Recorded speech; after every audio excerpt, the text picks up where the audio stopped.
C'est bon, vous pouvez commencer. Enregistrement. Donc, pour l'exploration biochimique des gonades, on a deux types de tests. Des tests statiques, des tests dynamiques. Statique, un seul dosage. Et dynamique, on va suivre, on va faire plusieurs dosages pour suivre la concentration de différentes hormones. Pour les tests statiques, le dosage plasmatique d'une hormone donne le reflet de sa production au moment précis où est effectuée la prise de sang. Donc, le test statique, le dosage l'indéro, à le moment où il est fait. Est-ce que la production de cette hormone, elle est réelle? On a des hormones, des pics, vers 8 h du matin, le pic, ça dépend. Donc, la sécrétion des hormones, elle est un peu différente. Le test statique, il avec la production au moment précis. Elle est le reflet de sa production globale et non de sa sécrétion par une seule glande endocrine. Une peut être synthétisée par différentes glandes, qui m'a parlé d'une hormone qui est sécrétée par et par la corticosurrénale. Donc, plusieurs organes, ils donnent plusieurs. Donc, il y a qui dit le dosage statique. Qui dit le dosage statique, la concentration de l'insébouha, مش حتقول لك باللي هذه تاع glande فلانيه وهذه تاع glande فلانيه. Donc, c'est la concentration globale. Cette concentration plasmatique est fonction de ces variations pulsatiles et nictémérales. C'est logique. Donc, à la حساب واش نستعملوا le dosage تاعنا, il faut tenir compte de l'heure du prélèvement. Les méthodes de dosage, on a des méthodes immunométriques, des sandwich, qui utilisent pour diriger contre donc, des antigènes qui manquent par exemple LH ou FSH. On a des méthodes radio-immunologiques par compétition. On va utiliser donc l'antigène on veut doser avec des antigènes marqués. Donc c'est pas un phénomène de compétition.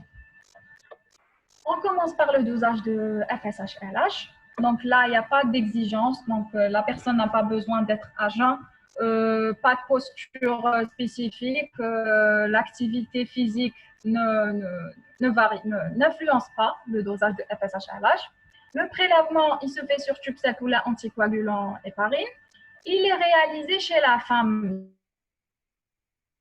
jeune en début de la phase folliculaire J3. Donc, toutes les hormones, ils varient selon le cycle des jours. On ne peut pas les doser n'importe quel moment. Donc, on a LH, FSH, œstrogène et progestérone. Il faut tenir compte des jours. À la le cycle. Contrairement aux androgènes, bon, toujours on a de la femme. Les androgènes, ils ne dépendent pas du cycle. Donc, ils peuvent se faire à n'importe quel moment, quel jour. Oui, LH, FSH, donc il se fait entre le premier jour et le troisième jour. Les valeurs de référence, ils varient en fonction de l'âge, du sexe, du degré de développement sexuel, de la prise de médicaments, du cycle menstruel et de la méthode utilisée. Donc, il varie selon plusieurs facteurs. Bien sûr, le dosage de LH, FSH, il ne se fait pas uniquement pour la femme, mais pour l'homme aussi, en cas d'azospermie ou donc en cas de stérilité chez l'homme, on peut aussi doser la FSH et la LH. Pour le dosage des œstrogènes, un prélèvement sanguin sur tube sec, pas nécessité d'être à jeun, en général le matin. C'est des caractéristiques à l'hormone. Le dosage, il se fait entre J2 et J4. Donc, il n'y a pas de différence. Il faudra on a J1, J3, on a J2, J4. C'est pas une différence. C'est la même chose. La femme réglée, c'est-à-dire le cycle. C'est le marqueur de la maturation folliculaire. On a appelé l'œstrogène. Il témoigne d'une bonne folliculogenèse, la concentration TAOLH, parce que la phase folliculaire a une sécrétion des œstrogènes par les cellules de granulosa. Durant l'enfance, l'estradiol se maintient à des valeurs inférieures à 60 picomoles par litre. Chez la femme monopausée, le taux se maintient à des taux inférieurs à 100 picomoles nanomol par litre. Bon, là, il est légèrement élevé parce que la femme ménopausée par rapport à l'enfance, la sécrétion périphérique, la cortico-surrénale, les différents tissus. Donc, je fais plusieurs tissus. Le tissu adipeux. Chez l'homme adulte, le taux peut atteindre 150 picomoles par litre. Donc, ça, c'est les valeurs normales. Pour la progestérone, elle explore la qualité sécrétoire du corps jeune, représente un marqueur de l'ovulation. Donc, la progestérone, elle est sécrétée par le corps jeune, la phase lutéale, ovulation. Prélèvement entre le 4e et le 6e jour suivant le décalage thermique. On a la progestérone, elle est thermogénique. Donc, une fois avec le surplus de 0,5 degrés, 4 jours jusqu'à 6 jours après le décalage, il se fait le prélèvement. Lorsqu'une insuffisance lutéale est suspectée, il est préférable de prélever au moins 3 échantillons entre les jours 19 à 23 du cycle. Donc là, c'est le médecin qui peut suspecter cette insuffisance. Donc 3 échantillons. Donc c'est lui qui va définir le test. Chez les enfants, les taux de progestérone est en moyenne 0,3 nanomol par litre. Chez les hommes et les femmes ménopausées, la progestérone est d'origine corticale. Elle est basse, inférieure à 1 nanomol par litre. Ça, c'est les valeurs normales.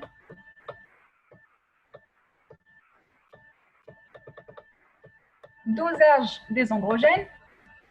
Donc, les androgènes, la testostérone, delta 4, androstendione, dihydrotestostérone, dihydroépiandrostérone et le sulfate dihydroépiandrostérone. Le dosage de la testostérone permet d'évaluer la fonction androgène, donc de la femme et de l'homme. Prélèvement réalisé le matin, la testostérone varie en fonction de l'âge et du sexe, c'est normal. Et les valeurs normales, donc 0,5 à 3,1 nanomol chez la femme, ou logiquement elle est plus élevée de l'homme, avec 10 à 30 nanomoles par litre. On passe au dosage de la prolactine. La prolactine existe sous forme d'au moins 5 isotypes. On a la prolactine basale monomérique, on a la big prolactine, on a la big prolactine, isobé-prolactine et prolactine glycosylée. Donc 5 isotypes, ce qui rend difficile le dosage. Donc, je vais un test spécifique. Un seul isotype,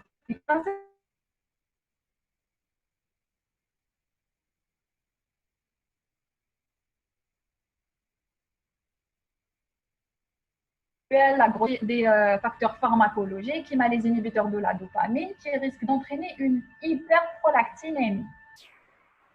Donc, pour la prolactine, on a plusieurs facteurs qui peuvent l'influencer. Au cours de la grossesse, elle est élevée. En cas de stress, elle est élevée. Donc, ça dépend aussi de l'alimentation, du cycle. Plusieurs facteurs. En plus, les facteurs pharmacologiques, c'est-à-dire si elle est sous traitement, donc pour les inhibiteurs de la dopamine, des antidopaminergiques, ils peuvent provoquer une hyperprolactinémie. Le prélèvement, il se fait le matin à jeun avant 10 heures, parce que le pic taha est vers 3 heures du matin. Après un repos de 20 minutes, parce que le stress, il influence la concentration. Donc, il faut que le patient repose à peu près 20 minutes. Et en plus, il est conseillé de faire 2 échantillons à intervalle de 10 minutes pour pallier les isotypes ou avec déjà la macroprolactinémie. Avec voilà, donc j'ai oublié comment dire ça. Donc, plusieurs molécules de prolactine qui sont liées par des anticorps. On a le premier cours camel. Donc, on va faire 2 échantillons. Les valeurs normales, ils sont inférieures à 20 nanogrammes par millilitre. Le dosage de l'inhibine. Donc, l'inhibine B, évaluation de la réserve ovarienne, qui sont synthétisées par les cellules de granulosome des follicules. Chez la femme, elle est utilisée lors des cycles de stimulation de fécondation in vitro. Un taux inférieur à 45 picogrammes par millilitre au troisième jour du cycle est corrélé à une meilleure réponse ovarienne à la stimulation. Comme juste une petite idée à la fécondation in vitro. Bon, je vais en parler juste à la partie qui nous concerne. Donc, qu'est-ce qu'ils vont faire? Ils vont stimuler la folliculogenèse. La normale, on a recrutement des follicules, à peu près une dizaine ou une vingtaine. Il y aura maturation, il y a un seul qui va maturer, devenir le follicule de Graaff, il va poursuivre. L'autre, ils vont dégénérer. Donc, chez une femme qui a du mal, donc peut-être des problèmes d'ovulation, ou là, je ne sais pas, l'essentiel un problème de stérilité, qu'est-ce qu'ils vont faire? Ils vont essayer de recruter plusieurs follicules ou maturer plusieurs follicules, donc pour augmenter les chances. Il y a de la FSH, donc pour recruter plusieurs, bien sûr avec des surveillances. Donc, il y a recrutement de plusieurs follicules, en même temps surveillance par des échographies ovariennes. Et donc,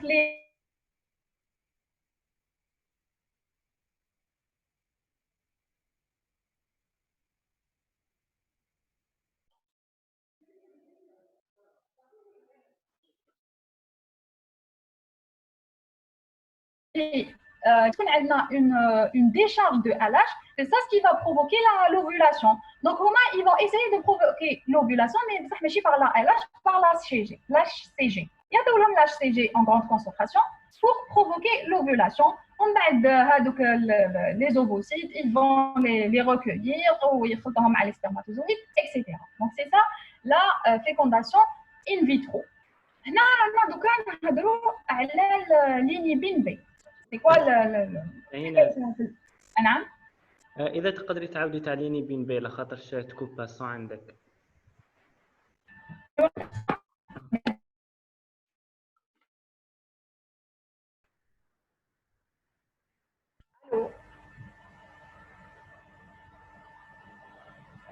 Depuis quand je reprends ما عرفتش نبدا خاطر كنت نهضر على لا فيكونداسيون ان فيترو. اسكو نعاودها؟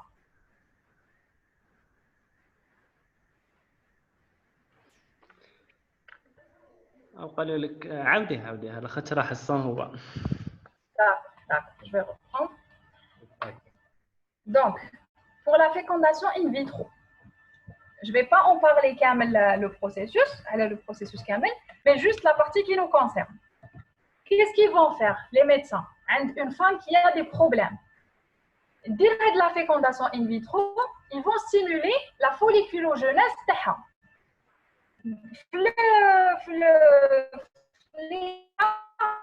Physiologique. Donc, on a recrutement de plusieurs follicules, 10 à une vingtaine. Donc, les follicules, ils vont se maturer. Il va devenir le follicule dominant.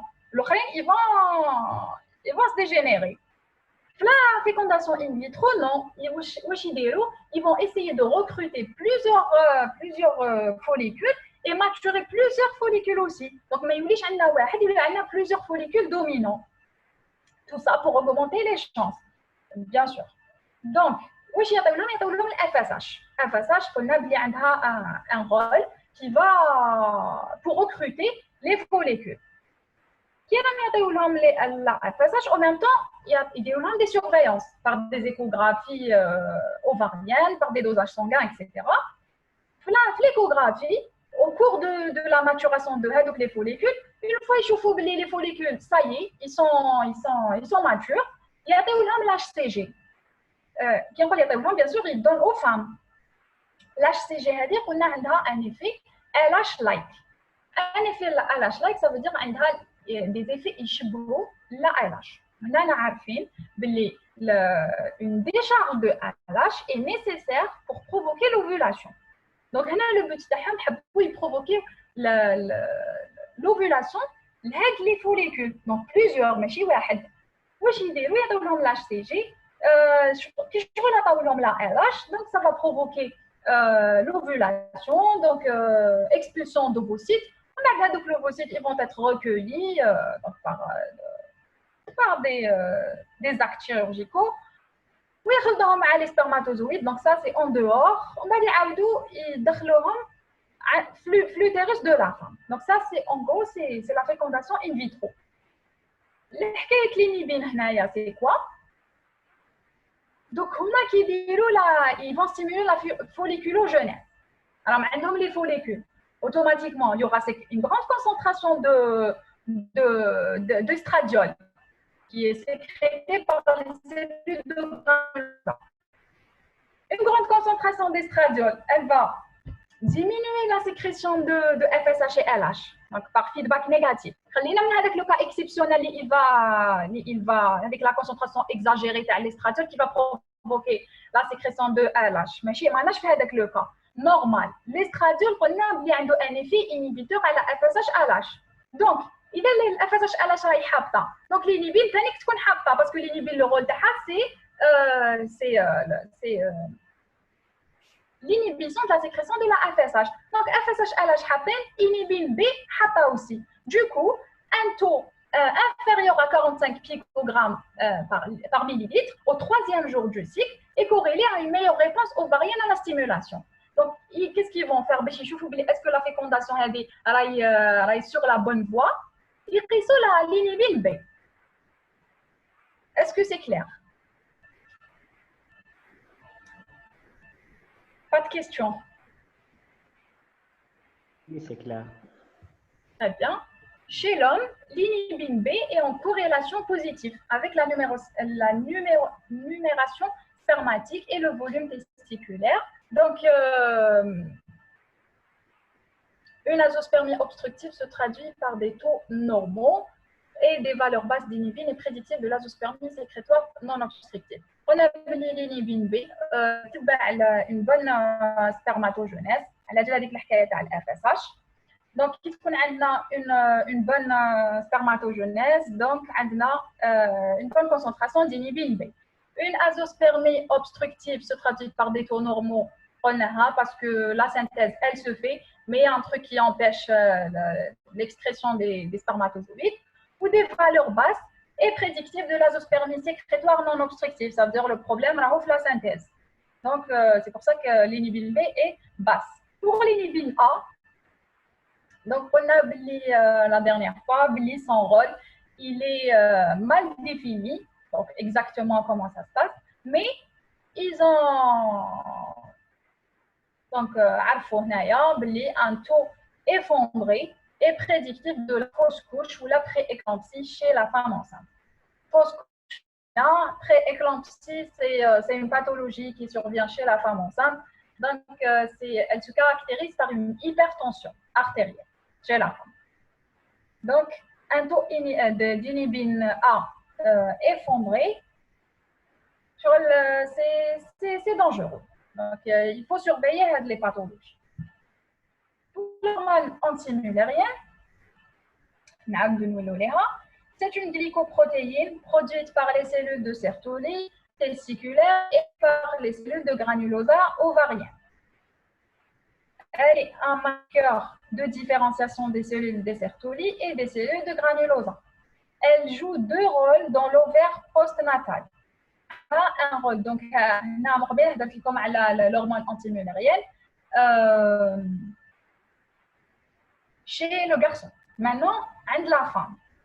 En post, bien sûr. Comme les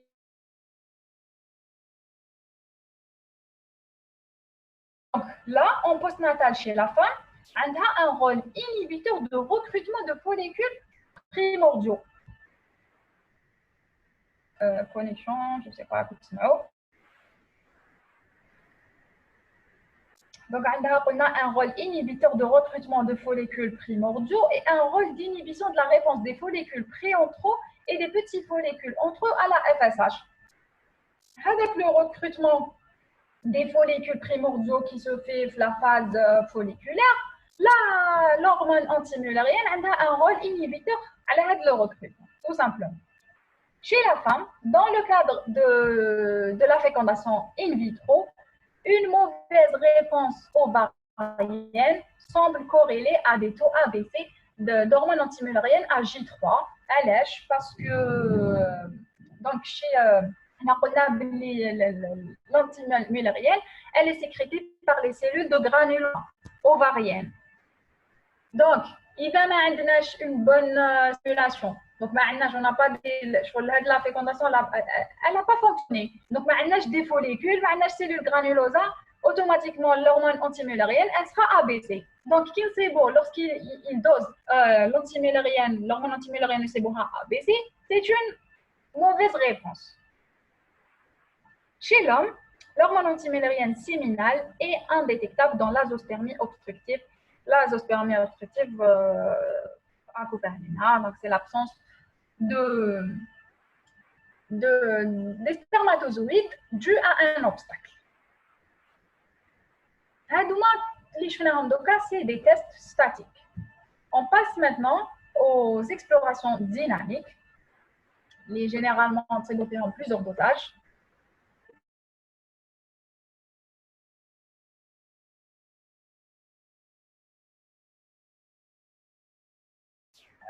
Citrate blomifène, c'est un anti-estrogène.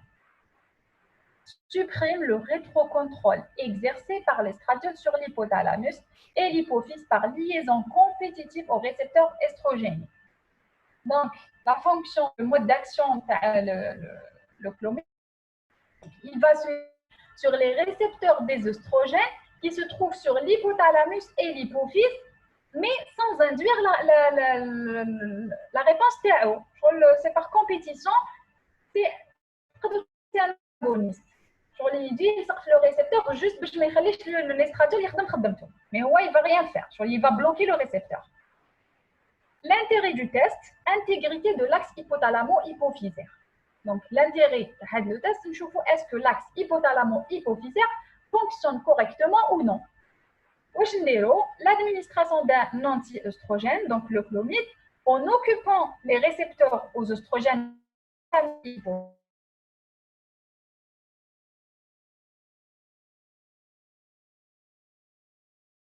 hypo-œstrogénie périphérique.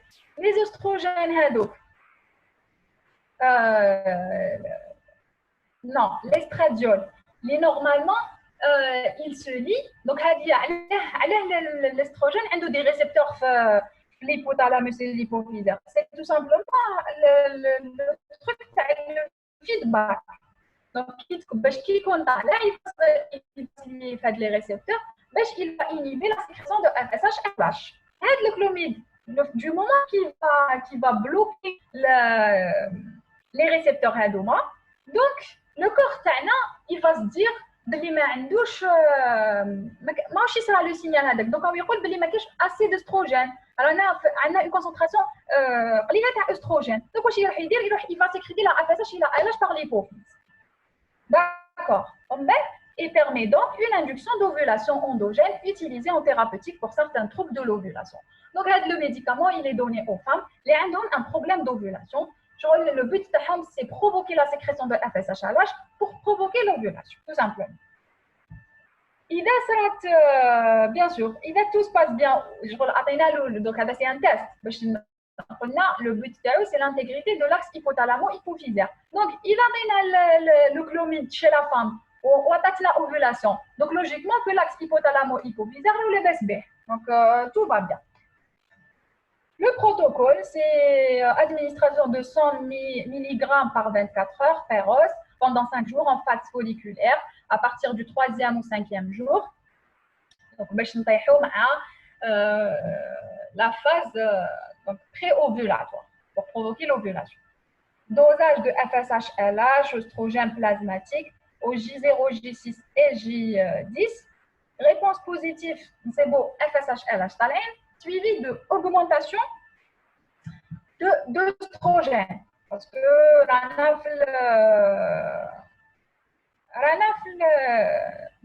la phase folliculaire.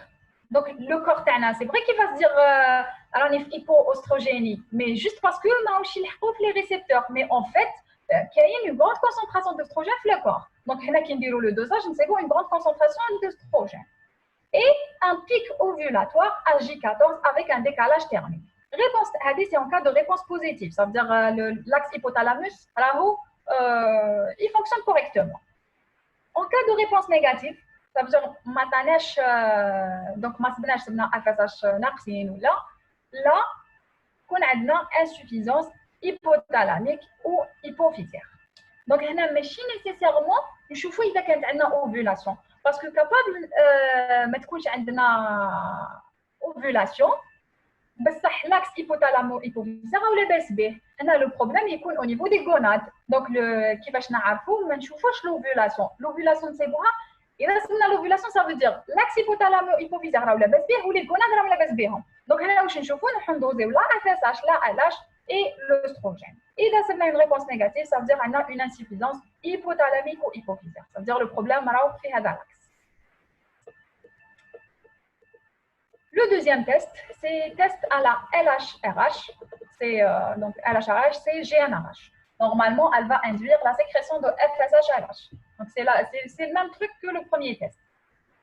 Injection de 25 à 150 microgrammes par litre en intraveineuse entre J3 et J7, toujours la phase folliculaire pour provoquer l'ovulation. Les prélèvements pour le dosage des FSH-LH sont faits donc T-15, T0, c'est-à-dire 15 minutes avant le dosage, et à T0, 15 minutes, 30 minutes, 60, 90 et 120 minutes. Le pic de LH apparaît vers 30 minutes. Donc, normalement, j'ai un arrache automatiquement, تعطينا sécrétion de FSH-LH. Donc LH هي اللي تبدا الاولى يكون عندنا un pic vers 30 minutes ومن بعد 60 minutes نعطينا un pic de FSH. Pour atteindre des valeurs 3 à 5 fois normales pour LH et 1 fois et demi à 3 fois normales pour la FSH. Ça veut dire هنا normalement هنا تكون كي تكون donc normal عندنا des taux normaux تاعها. Mais إذا زدنا بروفوكينا زدنا عطينا لو GnRH en plus, donc c'est normal كيطلعوا donc tout simplement la concentration تاع LH و FSH تزيد الباغي. هنا قالوا لك باللي pour la LH elle va être triplée حتى fois 5 ou pour la FSH une fois et demi jusqu'à 3. La réponse est augmentée pour la LH dans le syndrome des ovaires polykystiques. Ça veut dire que normalement, pour la LH, les concentrations sont supérieures 3 à 5 fois. Mais il y a une augmentation excessive, donc vraiment une très grande concentration. Donc c'est un syndrome des ovaires polykystiques. Et absent dans l'hypogonadisme hypogonadotropique. Donc, au cas où on a la LHRH ou une réponse, là, on a l'hypogonadisme hypogonadotropique. Ce qui suppose une origine hypophysaire. Lorsqu'elle est faible, le trouble peut siéger dans l'hypophyse ou l'hypothalamus.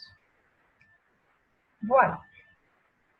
Troisième test, c'est le test TRH. La TRH stimule la synthèse de la prolactine et la TSH. Le but, c'est différencier les hyperprolactinémies organiques hypothalamiques et hypophysaires des causes fonctionnelles. Donc, les causes centrales et les causes périphériques. Vérifier la normalité de la réponse hypophysaire. Donc, le protocole, 250 microgrammes de TRH par voie intraveineuse lente, dosage de prolactine au temps 0, 15 minutes, 30 minutes.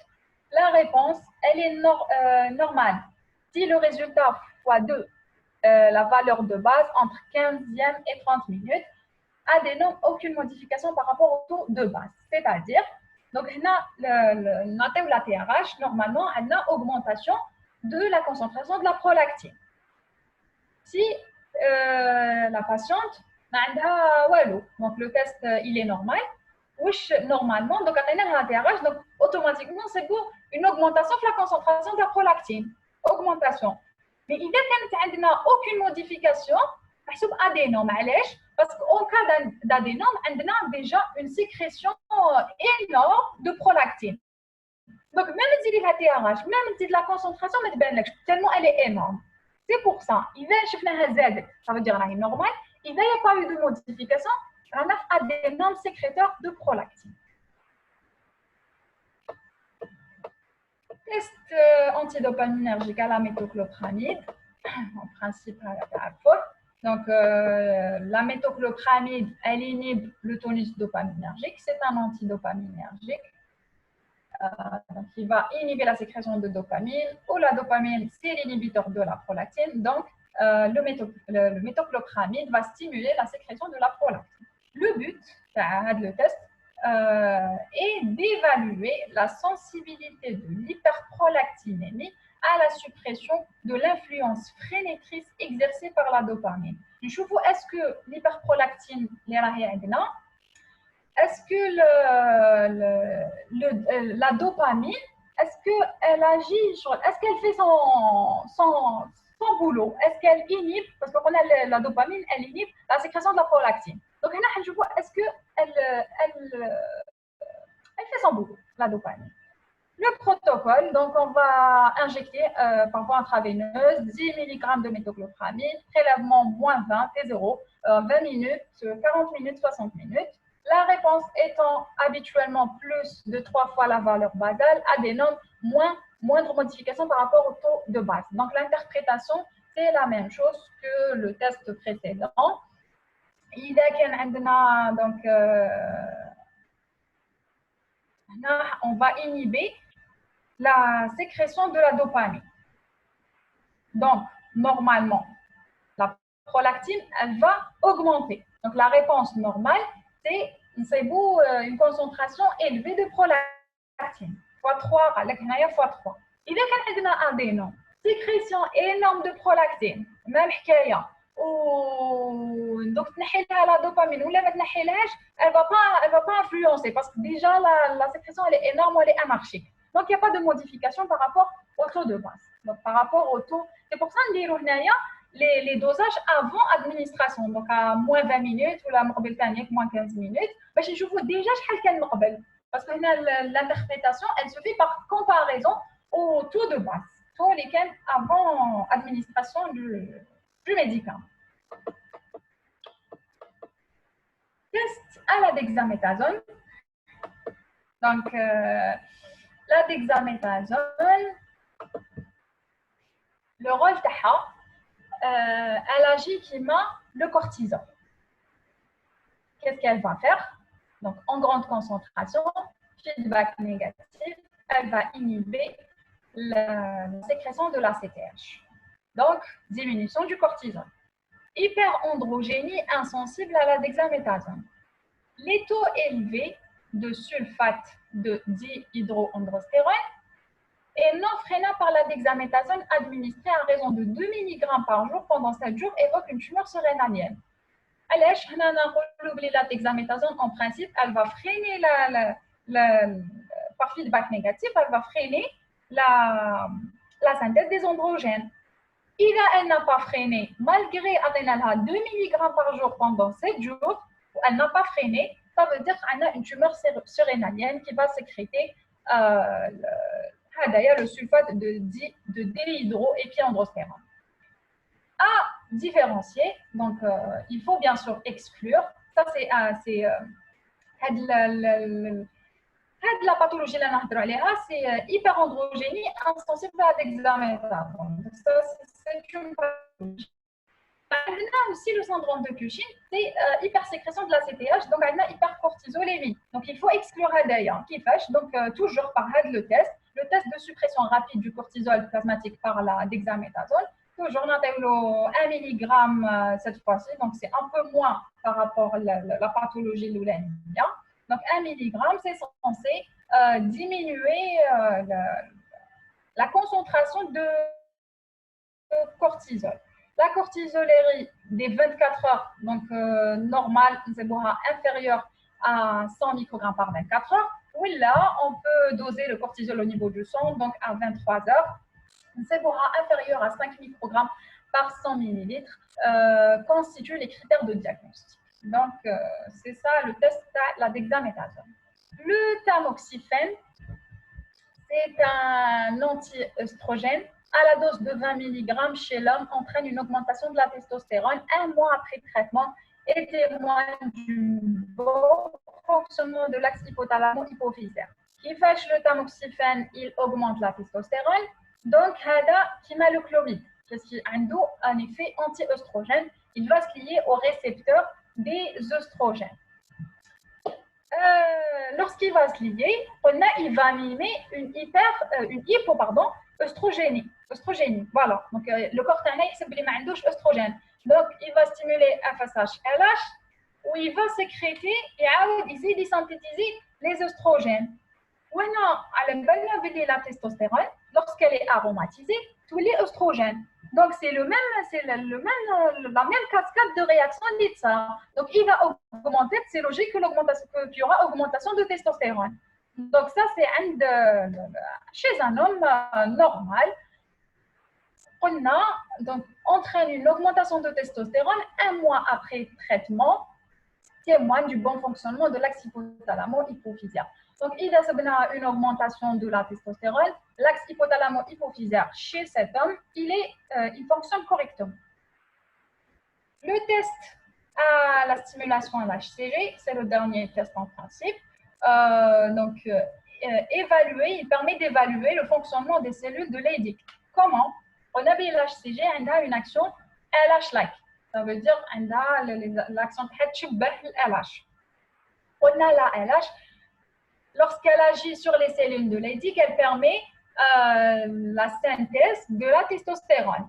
Donc, une injection unique entraîne une augmentation de la testostérone. L'HCG, c'est chez un homme. En principe, on aura augmentation de la testostérone. Le test est utilisé dans la cryptorchidie. Donc, on va voir où il y a de la pathologie. Ambiguïté sexuelle, donc quel sexe, et retard pubertaire. On passe maintenant aux pathologies.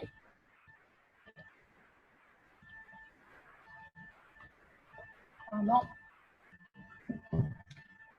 On commence par les pathologies de la fonction sexuelle chez la femme. Les troubles chez la femme, donc les troubles de la fonction sexuelle chez la femme, ils peuvent être soit par hypogonadisme. Hypogonadisme, c'est diminution des oestrogènes, ou la hyperandrogénie, augmentation des androgènes. Pour l'hypogonadisme, adna hypogonadisme primaire ou hypergonadotrophique, ça veut dire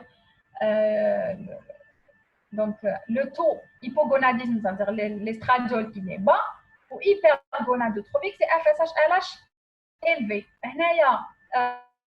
Le problème, il est au niveau des ovaires, parce que FSH-LH, ils sont élevés, donc l'axe hypothalamo-hypophysaire, mais il sécrète le FSH-LH. Le problème, c'est les ovaires qui ne sécrètent pas l'estradiol. Donc, on a insuffisance ovarienne. Le deuxième cas, c'est hypogonadisme secondaire ou hypogonadotrophique. Donc, il est secondaire. Donc, le problème, c'est l'hypothalamo-hypophysaire. Là, on a un taux d'estradiol bas avec des taux de FSH et LH diminués. Donc, l'hypothalamus hypophysaire ne sécrète pas la FSH-LH, automatiquement, il n'y a pas de sécrétion d'estradiol.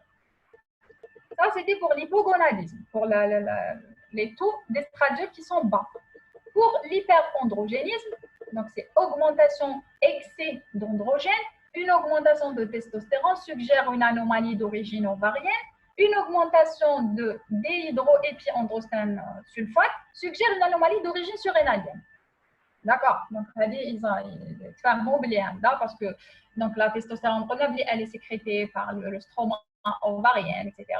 Donc, il y a un excès de testostérone, c'est d'origine ovarienne. Il y a un excès de déhydroépiandrostène sulfate, c'est d'origine surrénalienne. Hyperandrogénisme se manifeste par un hirsutisme, forme plus sévère, virilisation. Donc, soit l'excès d'androgène, soit il peut provoquer un hirsutisme. Hirsutisme, c'est la production excessive de pilosité. Et virilisation, donc c'est plus grave, c'est une masculinisation de l'organisme chez le fœtus. si on aura un hyperandrogénisme, il peut provoquer une ambiguïté sexuelle, c'est-à-dire qu'il peut provoquer un développement d'organes sexuels masculins. Chez l'enfant, il peut causer une pseudo-puberté précoce. Et chez l'adulte, on a hirsutisme, la pilosité, ou la hypertrophie du clitoris, ou une aménorrhée. Donc ça, c'était les grands groupes de pathologies. Maintenant, on va citer quelques exemples. Donc, commence par les désordres pubertaires chez la fille. On peut avoir une puberté précoce, on peut avoir une puberté retardée ou là un arrêt de puberté. Pour la puberté précoce, on a une puberté vraie ou là une puberté fausse. C'est quoi la différence binôme? Donc d'abord, on définit c'est quoi la puberté précoce. C'est tout simplement développement des glandes mammaires avant 7 ans, apparition de pilosité avant 8 ans et des premières règles avant 9 ans. Donc tous les caractères de la puberté qui apparaissent avant l'âge normal. Puberté vraie, c'est l'activation prématurée de l'axe hypothalamo-hypophysaire avec des taux élevés de FSH-LH. Donc, puberté vraie, c'est une vraie puberté. Donc, l'axe hypothalamo-hypophysaire, au lieu qu'il soit activé vers l'âge de 8 ans jusqu'à 12 ans, il a été activé à l'avance. Mais tout est normal, tout est normal, mais je crois que c'est une puberté vraie. L'axe hypothalamus, il est activé, il sécrète des taux élevés de FSH-LH. Les causes ils peuvent être idiopathiques, ça veut dire ils ne savent pas les causes, ou il y a des atteintes cérébrales, hydrocéphalie, méningite, etc. Ils peuvent activer l'axe hypothalamo-hypophysaire. Sinon, pour la puberté fausse ou la pseudo-puberté, elle est indépendante de l'axe hypothalamo-hypophysaire. Ça veut dire que l'axe hypothalamo-hypophysaire, il n'est pas activé, il ne sécrète pas la FSH-LH, ce n'est pas lui qui va sécréter. Donc, si ce n'est pas lui, c'est automatiquement des tumeurs ovariennes ou la surrénalienne, donc qui vont sécréter de l'estradiol, ou avec l'estradiol, il va développer les glandes mammaires, donc ça dépend, la tumeur, qu'est-ce qu'elle va sécréter. L'essentiel, l'hormone, elle va provoquer l'apparition des caractères sexuels secondaires. Voilà, donc puberté vraie, c'est activation de l'axe hypothalamo-hypophysaire, mais juste qu'elle est prématurée. Fausse puberté, ou la puberté fausse, elle n'a rien à voir avec l'hypothalamo-hypophysaire, c'est une tumeur, soit ovarienne, soit surrénalienne. Ça, c'était la puberté précoce. Pour la puberté retardée, c'est absence de ménage à l'âge de 16 ans, donc 16 ans et toujours pas de règles, ou aucun changement lié à la puberté n'est survenu à 13 ans. Donc retardée, ça veut dire elle n'a pas eu de puberté, quand même. Les causes, soit un retard constitutionnel, un retard de croissance, hypogonadisme hypergonadotrophique. On a le syndrome de Turner, c'est l'absence du chromosome X. Donc, on a un seul X. Il est caractérisé par des ovaires rudimentaires, ça veut dire de petite taille.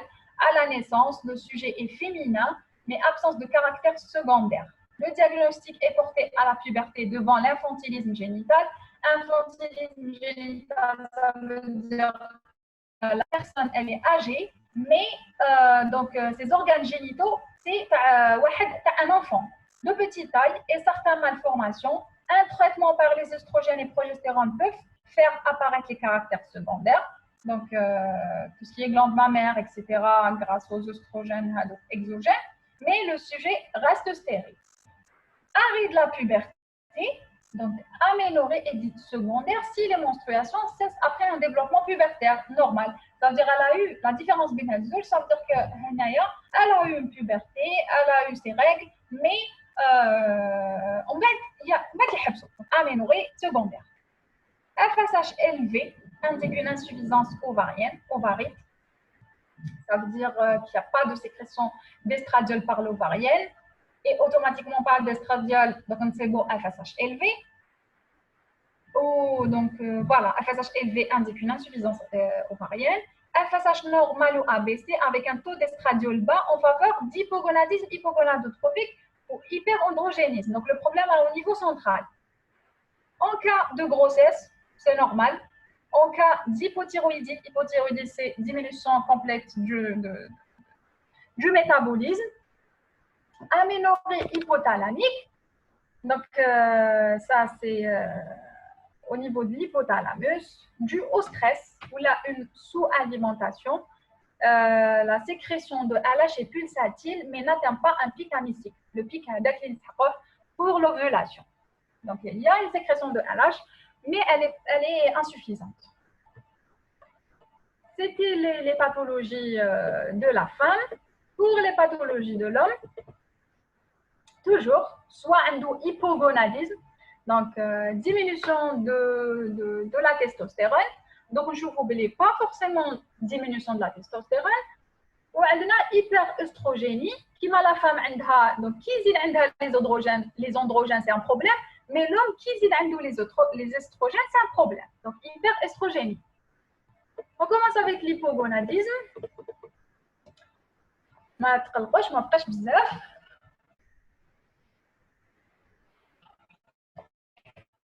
Donc, hypogonadisme primaire, hypergonadotrophique avec augmentation de la FSH et LH et un taux de testostérone bas. Donc, le problème, c'est les gonades. Ou hypogonadisme secondaire de type hypogonadotrophique avec un taux bas de FSH, LH et testostérone. Donc, le problème central, pas de FSH, LH, c'est ça qui va causer la diminution de testostérone. Hypogonadisme n'équivaut pas à une testostéronémie basse. Il peut s'inscrire dans le cadre d'une hypertestostéronémie. Alors, comme qui est hypogonadisme, donc les pathologies hadou, mais si forcément la concentration de la testostérone au niveau du sang qui est basse. Il peut y avoir d'autres problèmes, comme par exemple augmentation de la sex hormone binding globulin en réduisant le taux de testostérone libre par rapport à l'estradiol libre. Donc, on a une fraction de 1 à 3% de la testostérone qui est libre. C'est-à-dire qu'il y a la fraction active. Donc, imaginez qu'on a les transporteurs. Donc, les transporteurs, ils vont capter quand même la testostérone. Donc, diminution de la fraction libre. Mais on a la testostérone.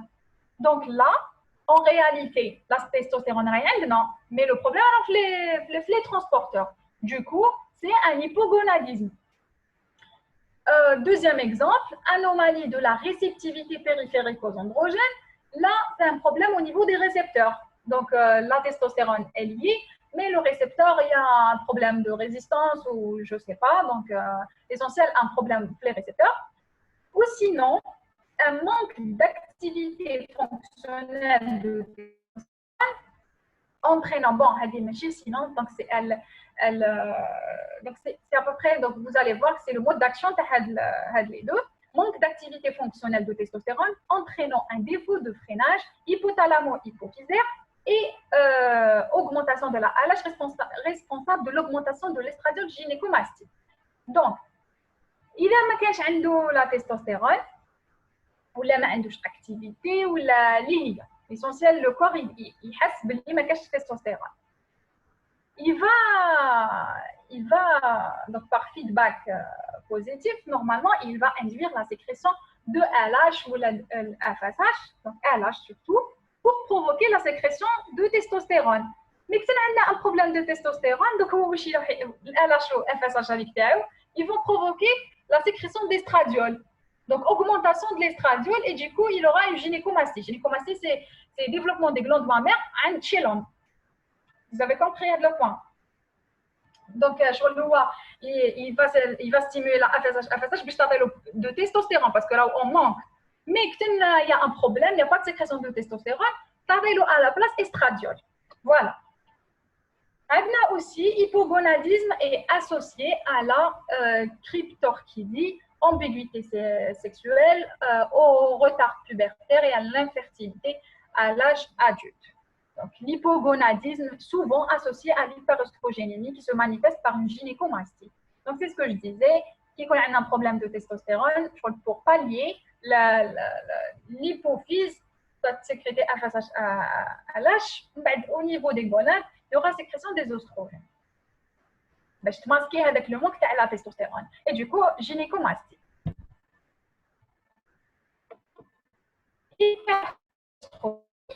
Donc, une augmentation de l'oestrogène comme dans certaines tumeurs. Donc, on peut avoir des tumeurs sécréteurs d'œstrogène. Ou là, par diminution de la transformation hépatique des œstrogènes, donc diminution du métabolisme, catabolisme des œstrogènes, ou la insuffisance testiculaire, ما عندناش testostérone, et du coup, pour pallier, on a œstrogène. Les exemples, donc voilà la cryptorchidie, c'est un défaut de migration de l'un des deux testicules de l'abdomen vers le scrotum. Parce que chez le fœtus, donc au cours de sa formation, ces testicules coulent vers l'abdomen. La pathologie, donc l'un des deux mahbatch. Donc pour savoir est-ce que ma douche complètement avec le testicule ou là mais il n'a pas encore migré. Qu'est-ce qu'ils font? Ils disent le test de stimulation à l'HCG. Ils ont l'HCG, on a LH-like. Donc elle va agir sur les cellules de Leydig pour augmenter pour sécréter la testostérone. Donc façon significative de testostérone. Ça veut dire un bon fonctionnement des testicules. Ça veut dire le testicule une absence de réponse et en faveur d'une anorchidie. Donc, il a absence. Donc, il n'a pas le deuxième testicule. Anorchidie, ça veut dire les deux. Voilà, c'était la cryptorchidie. Pour les états intersexués, on a l'hermaphrodisme, caractérisé par la présence dans un même individu à la fois du tissu ovarien et testiculaire qui est lié à des anomalies chromosomiques. L'attribution du sexe dépend du bilan hormonal, donc ils vont doser ces hormones. Oui, il faut par rapport aux valeurs normales. Il y a une valeur normale de testostérone, etc. Il y a le sexe masculin, voilà, c'est par rapport à ça. Le pseudo-hermaphrodite masculin sont des sujets génétiquement mâles, plus ou moins féminisés, dus à une insuffisance de testostérone, soit dans la sécrétion, soit dans l'action durant les premiers mois de la vie utérine. Donc, les premiers mois de déformation, etc. Il y a une insuffisance de testostérone, donc on aura des malformations. Il n'y aura pas de développement des organes sexuels mâles. Les causes, donc diminution de la production de testostérone, soit par un défaut de synthèse, par absence d'enzymes, soit hypoplasie des cellules de Leydig. Donc, bien sûr, il y a un test HCG négatif. C'est normal parce que les cellules de Leydig ne fonctionnent pas. Donc, même si la LH, la testostérone. Taux de testostérone bas avec des taux de FSH et LH augmentés. Donc, je fais les deux cas. Donc, le fait de les deux cas, FSH et LH augmentés parce que le problème est au niveau périphérique. Défaut dans l'action périphérique de la testostérone. On a un déficit en 5-alpha réductase ou la insensibilité cellulaire partielle aux androgènes. Donc, insensibilité cellulaire, c'est par rapport aux récepteurs. Le taux de testostérone, il est normal ou élevé avec des taux de FSH et LH bas. C'est normal parce que la testostérone est mais le problème est soit avec le déficit en 5-alpha réductase, parce qu'il y a la 5-alpha hydrotestostérone, je crois, oui, voilà. C'est un puissant activateur. Donc, l'action TAO, elle est 10 fois plus supérieure par rapport à la testostérone. Donc, soit le problème est le déficit de l'enzyme ou les récepteurs. La testostérone, elle est normale, donc FSH, elle est basse. Parce que elle augmente pour, justement, elle va sécréter plus de testostérone.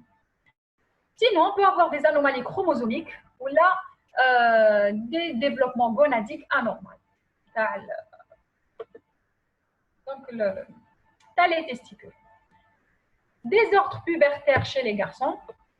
Donc, c'est par rapport à la puberté précoce ou la retardée. La puberté précoce, elle est dite vraie ou complète si elle est déclenchée par un réveil prématuré de l'axe hypothalamo-hypophysaire.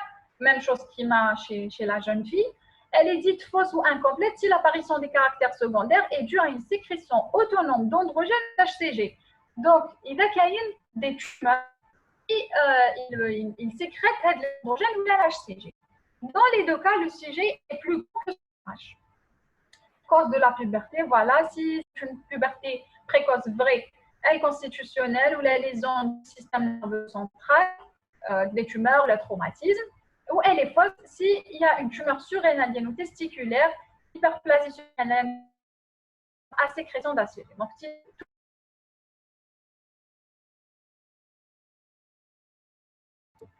puberté retardée, un garçon ayant un retard. Vous m'entendez? J'ai une connexion. Un garçon ayant, très bien. Un garçon ayant un retard puberté, les premiers caractères sexuels secondaires ne sont pas apparus à l'âge de 14 ans, ou si le début est normal et la puberté cesse de progresser. C'est ça la puberté retardée. Les causes constitutionnelles, hypogonadisme hypogonadotrophique, donc en cas de cause centrale, déficience en GnRH, le syndrome de Kallmann, hypopituitarisme, lésion hypothalamo-hypophysaire, ou la hypogonadisme hypergonadotrophique, on a le syndrome de Klinefelter, caractérisé par un infantilisme, des testicules de petite taille et gynécomastie, tumeurs testiculaires, radiation et chimiothérapie. Tout ça, c'est les causes de puberté retardée. Donc, Naya, c'est par rapport à la grossesse, c'est la dernière page. Modification hormonale au cours de la grossesse. Le placenta est un organe endocrine incomplet, doué d'une grande capacité de synthèse, mais avec des précurseurs provenant de la mère ou du fœtus. L'HCG, c'est une glycoprotéine formée par deux chaînes peptidiques alpha-bêta liées entre elles par 5 ponts disulfures. La chaîne alpha a une structure identique aux chaînes alpha de LH, FSH, TSH. C'est la chaîne bêta qui est spécifique et responsable de l'activité biologique. Bon, je ne sais pas, il y a une petite différence entre ce cours-là ou le cours de généralité des hormones. Généralité des hormones, elle dit que c'est la alpha qui lie l'activité biologique. Elle dit que c'est la bêta. Donc, je ne sais pas, c'est à vous de voir. C'est le meilleur témoin de la grossesse. Sa concentration augmente au début et double tous les 3 jours. Donc, dès le début, sa concentration est élevée, ou chaque 2-3 jours, elle va doubler de concentration. Son taux atteint son maximum à la 12e semaine et décroît jusqu'à la 20e semaine. Elle joue un rôle dans le maintien du corps jeune, donc l'HCGAD, et sa transformation en corps jeune gravidique. Elle stimule la synthèse d'œstrogène à partir d'androgène. Interprétation, donc si l'HCG est inférieur à 5 unités internationales par litre, test négatif. Donc, c'est le principe, tu as le test de grossesse qui se vend en pharmacie. Donc, HCG, l'HCG inférieur à 5 unités internationales par litre, c'est un test négatif. Si supérieur à 20 unités internationales, le test est positif. Si il est entre 5 et 20, là, il faut confirmer. Ça veut dire que l'HCG, elle double entre chaque 2-3 jours. Donc là, il faut juste attendre. Donc 2 jours, voilà, 2 jours après, il faut refaire le test et voir la signification. S'il y a une grossesse, automatiquement, la concentration de l'HCG, elle va doubler. Baisse de la bêta-HCG, une réduction des concentrations avant la 10e semaine. Donc là, la baisse de la bêta-HCG, elle ne se fait pas par les tests. Donc les tests de la pharmacie. Là, c'est un dosage sanguin. Une réduction, parce que la 20e semaine, elle diminue. Il y a une réduction de concentration avant la 10e semaine. Il y a une menace d'avortement ou la grossesse extra-utérine. Grossesse extra-utérine, donc c'est dangereux. C'est machine dans l'utérus. Ou il y a une augmentation vraiment élevée. Donc, concentration explosive de l'HCG. Là, on risque une moelle hydatiforme, c'est ce qu'on appelle la grossesse molaire. Donc, c'est pas une grossesse. Donc, elle ressemble à une grossesse, c'est une forme de tumeur, l'utérus. C'est pas une grossesse. Donc, c'est juste une tumeur. diabète ou là, en cas de diabète mal équilibré, toxémie gravidique, trisomie 21. Donc, il a un taux vraiment élevé d'HCG. Il faut penser à ces pathologies. La deuxième hormone, c'est HPL, hormone placentaire lactogène. C'est un polypeptide formé de 191 acides aminés avec 2 ponts disulfures proches de l'hormone de croissance. Son apparition dans le plasma se fait à la 5e semaine de gestation car elle est synthétisée par le placenta. Donc là, c'est à partir de la 5e semaine. En principe, l'HCG, c'est bien avant. Non, la concentration augmente au début.